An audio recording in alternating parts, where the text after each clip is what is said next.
Ти имаме 10 минути време за следниот разговор, а тој ќе биде со политичкиот коментатор, политиколог Благојче Атанасовски. Добро утро, Благојче. Добро утро, Кој што благодарам на поканата. редовно пишува и за Слободен печат весникот и за нашиот портал, а предпоставам сте активни, сега немам време баш многу да следам и по социјални мрежи и така натаму. Атанасовски, гледам во последните неколку колумни, во вчерашната, например, се занимавате со така наречената длабока држава во Македонија, еден феномен кој ќе се обидеме малку да го отвориме и така, бидејќи сега јас сум малку постар од вас, па и памтам некои времења за кои вие говорите во колумната. Меѓутоа, гледам дека се занимавате со главно со една преокупација за тоа како македонската јавност реагира и кои се тенденциите во македонската јавност во однос на конфликтот во Украина.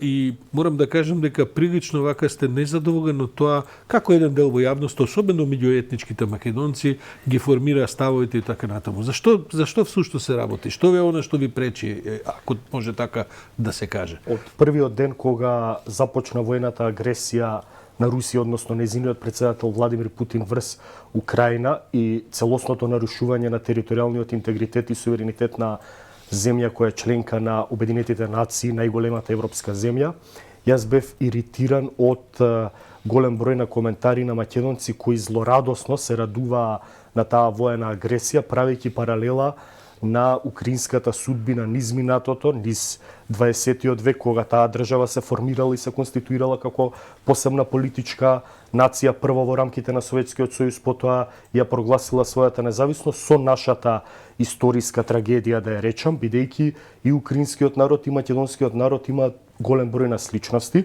Во колумните што ги спомнавте, сличности во смисла на историскиот развој, историскиот развој на двете нации, од проста причина што и украинскиот народ во вечерашното обраќање на Владимир Путин вечерта пред да ја даде наредбата за воена окупација, односно воено пенетрирање на руските трупи, тој каже дека Украина е вештачка творба создадена од Ленин во 1917 година и веднаш направив аналогија со изјавите на безмалку целокупната бугарска политичка елита, да не ги редам од Красимир интерната и така натаму. Да, дека ние сме вештачки. Зошто мислите дека во јавноста се јавува овој вид на негативен сентимент кон негативниот сентимент јас не можем да го разберам и не можем да го оправдам, бидејќи и покрај тоа што сум разговарал и приватно со луѓе кои ми велат треба да ги разбереш македонците, бидејќи имаат гнев кон Европската унија, бидејќи реално, да бидеме искрени, ние сме еден вид жртва на политиката на Европската унија. Како не се препознала друга? Значи јас велам дека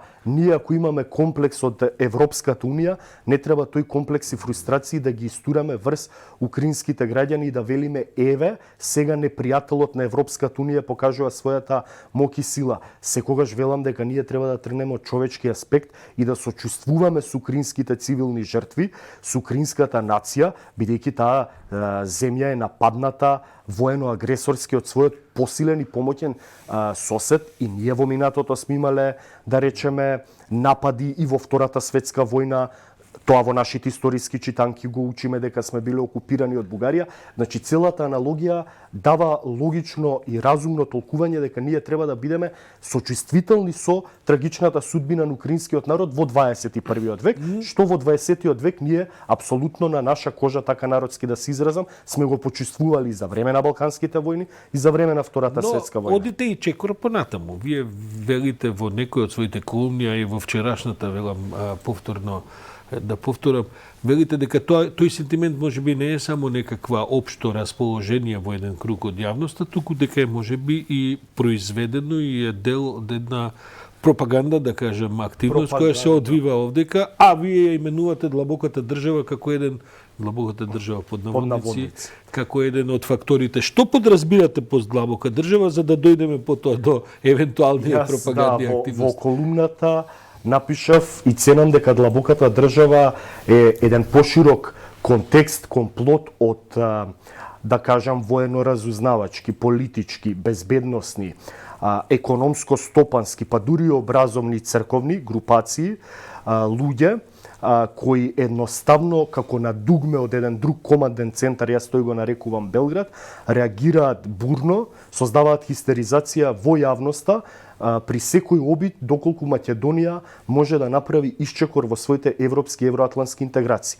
И понатаму во колумната напишав дека секогаш кога Македонија има историски простор и шанса и можност да ги започне преговорите како што може сега во наредните месеци да ги започнеме преговорите, или некој, вие како што кажавте сте повозрасен, некој воената криза и воениот конфликт во 2001 година исто така го препишуваат на таа така наречена длабока држава од моја страна во колумната дека е создаден бидејќи Македонија само неколку месеци пред воениот конфликт го подпишала договорот за стабилизација и асоциација со Европската унија, односно го трасирала својот европски пат. Тезата е дека длабоката држава не е заинтересирана Македонија да се евроатлантски интегрира. Апсолутно, од проста причина што јас тој команден политичко-идеолошки центар го нарекувам Белград и понатаму нели во колумната пишувам дека таа длабока држава, всадена во сите општествени пори во Македонија, работи за тие српски интереси, односно Македонија да биде и понатаму дел од српскиот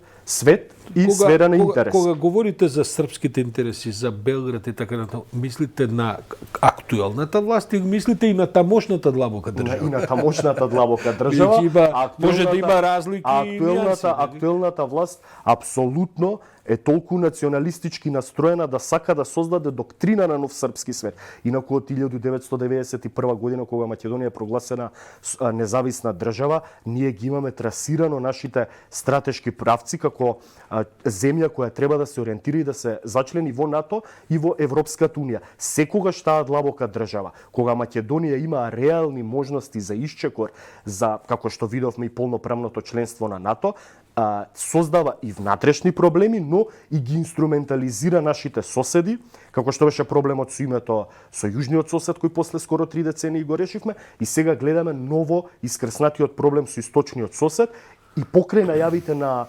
новоизбраниот премиер во Бугарија Кирил Петков, каде што дава помек тон и по-добра реторика дипломатска дека конечно треба да се најдеме на средина да постигнеме решение и Македонија да ги почне преговорите, ние гледаме дека како на дугме притиснато тие луѓе како што ги спомнувам од сите тамошната длабока држава координирана условно кажано со длабоката држава во Белград дава команда на македонската длабока држава да реагира едноставно во јавноста, да се создаде хистеризирачки амбиент и тие шанси кои нас ни се на хоризонтот и на повидок едноставно да бидат пропуштени и пропастени. Ќе ве обвинат дека сте жртва на конспирации.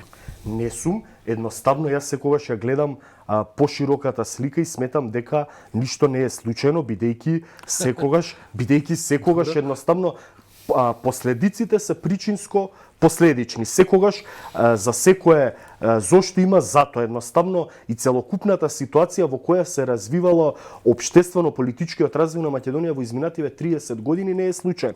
Доколку таа условно кажано длабока држава како што ја именувам не била толку вгнездена и не била толку засилена во сите општествени пори, јас верувам дека многу порано ние ќе сме станале членка на НАТО алијансата, па дури би станали во минатото членка на Европската унија. Едноставно, дури многумина аналитичари и политичари денеска во пензија, да го спомнам и поранешниот премиер Љупчо Ѓорѓевски, велат дека и проблемот со Грција и наметнувањето на знамето од Вергина е едноставно, условно кажано, снесено кукавичко јајце од таа длабока држава за да се хистеризира и да се направи проблемот со Грција.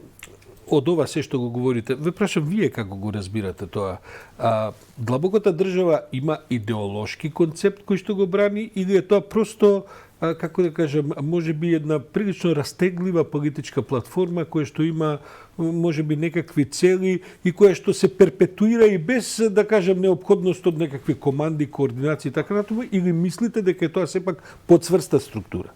Мислам дека е второто и многу добро го објаснивте. Второто, од проста причина што во изминативе 30 години Македонија со тоа што не стана полноправна членка на Европската унија и многу доцна стана членка на НАТО, таа така наречена длабока држава едноставно го користеше создадениот правно-политички хаос и во колумната да го употребам новоговорот на лидерот на опозицијата, луѓе од голтари станаа милионери, апропо на тоа што тие Македонија е држа надвор од тие евроатлантски структури, бидејќи знаеме дека во Европската унија вие не може да влезете како нереформирана африканска земја. И покрај тоа што Бугарија вперуваме со прст дека е членка на Европската унија, не е реформирана, верувајте дека таму многу полесно може да профункционира законот отколку во Македонија. Така што на речеме дека околу тоа би се спореле, ама во некоја друга прилика. Има ли конкретна партиска боја во македонскиот контекст длабоката држава?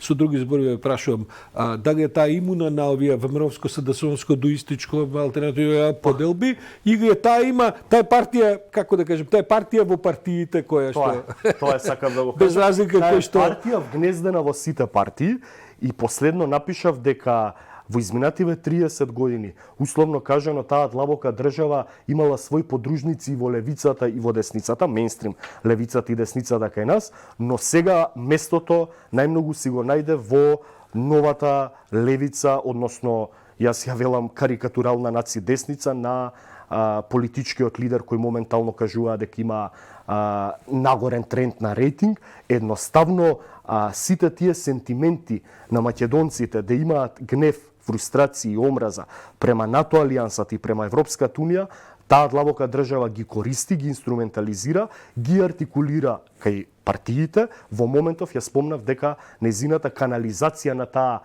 истурена фрустрација и гнев на македонците ја имаат артикулирано во таа политичка партија и ќе гледаме дека истата политичка партија ќе биде инструментализирана за постигнување на целите Македонија да биде држана надвор што повеќе од рамките на Европската унија, односно да се проблематизира секој обид Македонија да ги почне преговорите. За жал и да ги почнеме преговорите, ние ќе гледаме и понатаму поставување на мини на патот на Македонија кон Европската унија, односно снесување на кукавички јајца, и не може да тврдиме дека тој пат ќе биде многу лесен. Некој ќе каже, па добро, тоа е нормално во политиката, тоа и се состои политиката. За крај да ве прашам само.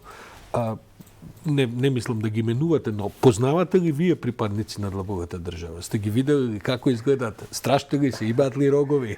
Може би познавам. Или се напротив блендирани во секој изгледа тоа, јас може би лично познавам, но веројатно ти имаат маска или се завиени во некој целофан да не изгледаат толку страшни како што велите вие, но лично бидејќи сум апсолутен противник на така наречените припадници на таа под наводници замислена длабока држава, апсолутно не би имал никаков личен контакт со такви луѓе. Благојче Атанасовски, си благодарам, мислам дека беше во оваа една рафална форма. Вредно да малку продискутираме. Благодарам и на вас за поканата. Благодарам.